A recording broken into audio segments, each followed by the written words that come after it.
The 2023-24 school year in the region was a season for the history books. We saw drama, we saw dominance, and we saw destiny. In a year filled with upsets, unexpected finishes, and unlikely heroes, we at GameDay One commemorate it all with a time capsule, honoring not just the best athletes, but those who will stand the test of time. Not just the great, but the elite. This summer, GameDay One will honor the top 5 male and top 5 female athletes from the 2023-2024 school year. In partnership with Veolia, we present the GameDay One Elite.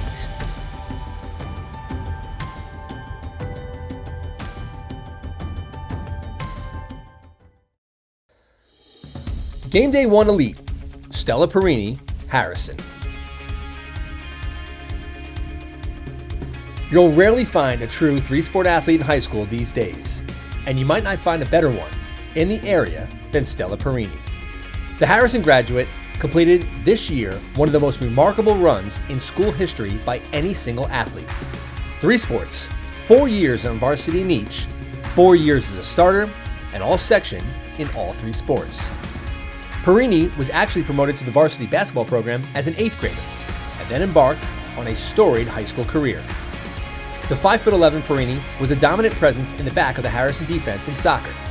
This fall, she guided the program to a 15-4 record, a berth in the section semifinals, and anchored a defense that allowed only 1.3 goals per game.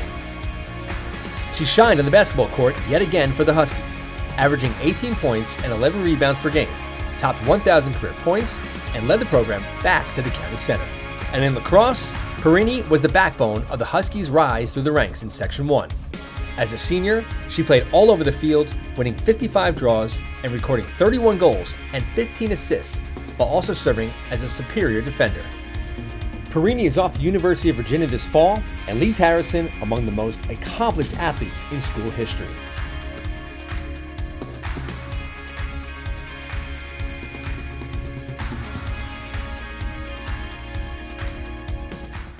And we are joined now by our next member of our GameDay One Elite, brought to you by Veolia from Harrison High School, Stella Perini. Stella has the rare distinction of being a 4-year, not just varsity player, but a 4-year starter in 3 sports, which in this day and age, in 2024, it's almost unheard of. And if not, our discussion with her tonight, first off, congratulations, Stella, on making GameDay One Elite, and just the career and the final season you had in all 3 sports. Thank you so much. Thank you for having me. Absolutely. So we'll talk about your career, but in some ways I joked with you just off camera before about how you survived. I mean, that is so many hours. It is so many practices. I can't imagine the amount of money your parents spent on all the teams you had to be a part of just to get to high school, all the driving they did. But just you have to feel right now, this is the summer after your senior year. Is it weird to think that it's all over now? Oh my God, it's so weird. I think in the future, it'll hit me harder once it's during the school year and I'm not playing sports. I'm not surrounded by the same people. But yeah, it's definitely crazy and surreal to think about everything that has happened and that it's over and how it ended too. All the ups and downs, I'm sure, that you had in your career as a soccer, basketball, and lacrosse player. You're going to the University of Virginia, and we talked about this. You're going to maybe play club sports. We'll talk about that later. Just first off, I mean, at some point in early on, maybe freshman or sophomore year, you had to think to yourself, maybe I'll just play 2. Maybe I'll just focus on lacrosse or just focus on basketball. Did that thought ever cross your mind? And what made you say no? Well, I played for an AAU basketball team since I was in 4th grade, and I loved the team so much. A lot of the girls, you probably know a lot of them. They're across Westchester County, and that community was so much fun. And I loved doing it. And so probably going into my junior year, I thought that basketball was going to be it. But then I got injured and I really didn't know how to stop playing lacrosse or soccer because I loved it just as much. But I just thought I was the best at basketball compared to the other sports. So I think it was just a really hard decision that I didn't actually end up having to make. But yeah. But it's just remarkable that you were able to play all three, excel in all three.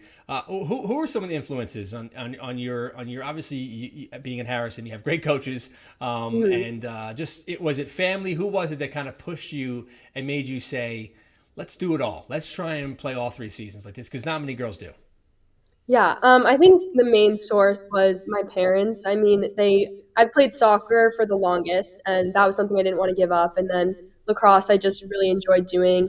And I also thought that the coaches, the Harrison community was so welcoming, and especially Mr. Galano, who's the athletic director, he wanted me to play as many sports as possible, and um, was really encouraging me to do all three sports, despite the fact that he knew that I played AAU basketball. And I played travel soccer for a really long time, I think up until my sophomore year too.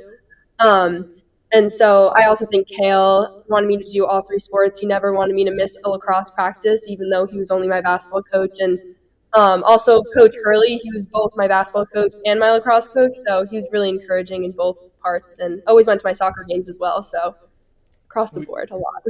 Were you ever exhausted? Were you ever at a point when just going for obviously sometimes in basketball you went to the county center a couple times and were you Mhm. exhausted at the end of each season? I was, but I think that each team has a completely different community to the next, and I've found some of my greatest friends playing these sports. So I think that just the diversity and the difference between each team really made it exciting and new. So I mean, I was exhausted, but I was excited for a change and to be with the new people. So yeah. Let's talk about soccer. We'll start with soccer first. Obviously, being the fall sport. 13-3 in the regular season, 15-4 overall. Make it to the Section One semis. Lose to Somers. Everyone lost to Somers, Mhm. basically. But just the turnaround that you guys had from last season to this year, and then obviously from early on, it was kind of a little bit of a rocky start, and then you guys go on that big run. Mhm. Walk me through a little bit of the soccer season, and just I know as you said, soccer you play the long soccer you basically Mhm. are in a diaper as a child, and Yeah. then you play soccer. Uh-huh. So what was that soccer journey like from you from start to finish? Yeah, so my teammate Sophia Miller, who tore her ACL during my senior season, we played soccer together since we were like I don't even know how old, probably first grade or something. And so when I was young, I thought soccer was it, and that was my favorite sport, and I played it every single weekend and loved it, and was on a travel team with her for a very long time. So I think that going back to soccer every fall, and I also got to play soccer my freshman year with my sister, which was really special for me as well. Um, and I just think that that community was so different.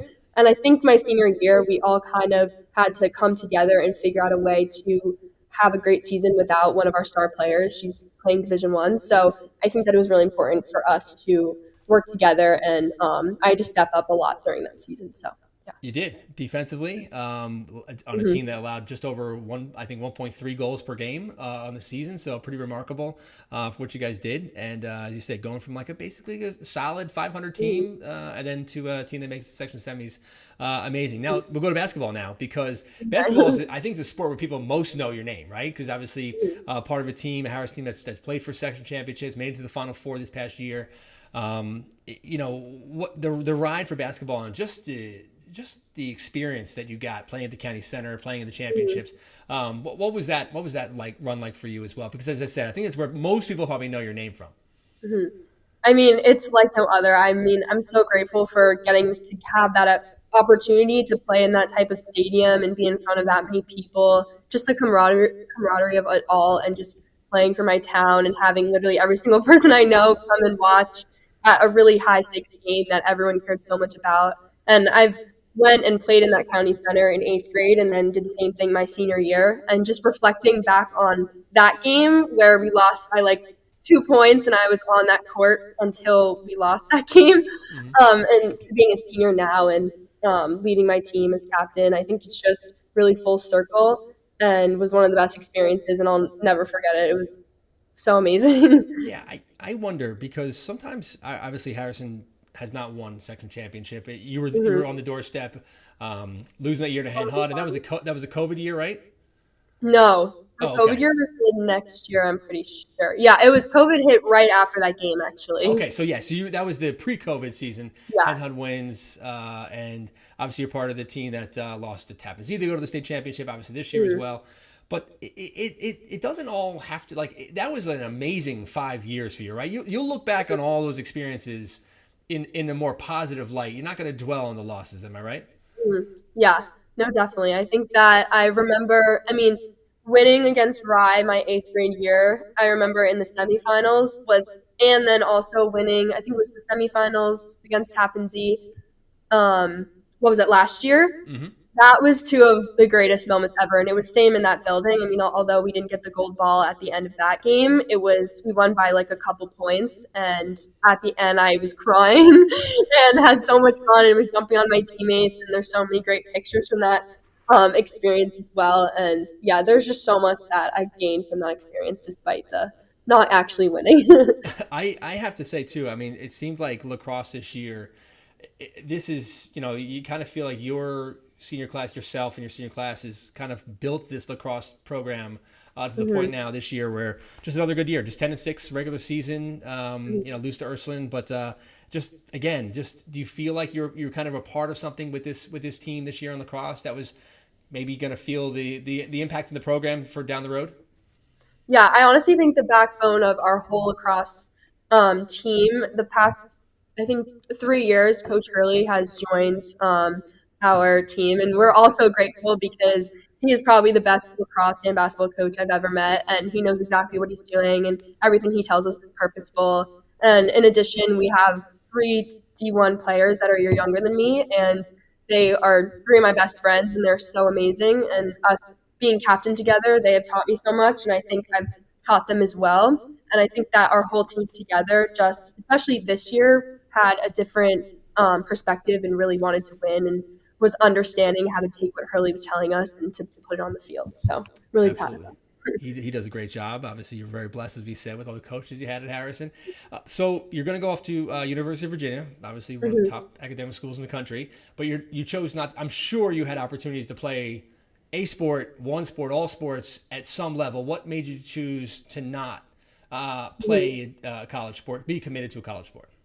Yeah, honestly, throughout my whole process, there was a lot of confusion. I mean, one of the main parts of my life was school. And I think that throughout my years playing sports, you can ask some of my coaches, but there were often times where I was late to practice because I had to go to a club or I had to go to extra help or something like that. And I think that just the academic part was very important to me. And I was honestly nervous that I wasn't going to get an offer that was what I wanted academically. And in additionally, I'm majoring in engineering, which is very time consuming. And I didn't know how to, if I would be able to balance the work and the sport. But I mean, there is a part of me where I think I would have 100% done it. And it just didn't work out for me the way I wanted to. I couldn't pick a sport at the right time, which was a really big part. I couldn't drop my other soccer and lacrosse in order to just focus on basketball. I didn't want to take those parts away from me, and I think that honestly set me back because I couldn't focus on one of them. But yeah, I think I could have tried and had a great time, and just I just decided not to. But you don't regret anything, right? I mean, your three sports 4 years has been pretty remarkable. No, I don't regret anything, and I'm really excited. But yeah, I think I'll definitely miss the sports part, and it's just such a big part of me. So I have to figure out how to fill that gap. What sort of advice? I mean, obviously, I have three young children, right? So they're all entering the sports world. My oldest is in sixth grade. What sort of advice would you give, especially to a young female, just about who's entering this. Again, I'm living it. So I'm seeing the soccer club telling you that, well, no, you need to make 12-month commitment. And AAU says, well, we have tournaments these weekends. You can't miss one practice. And then other sports that they want to play. So what sort of advice would you give to young females who are, and maybe parents, who are entering this world now?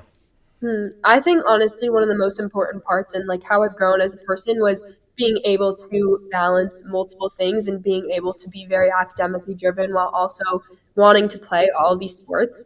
And I think just the advice that I would give is just that you can do it, and if someone tells you that you can't, you want to do what you want to do and you can figure it out, and everything happens for a reason. So I don't regret having to go from one sport to the next and then sprinting from class to go to practice or et cetera, and all the things that I had to go through and not being able to do my homework until like 10 p.m. or et cetera, et cetera. I think that I'm so grateful for being able to do all the things I got to do. And I just would really encourage people to do more than one thing and not let people tell you that you have to focus on one.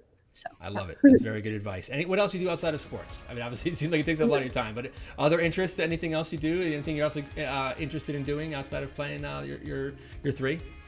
At the top of my head, I mean, do you mean school wise or just in general? In general.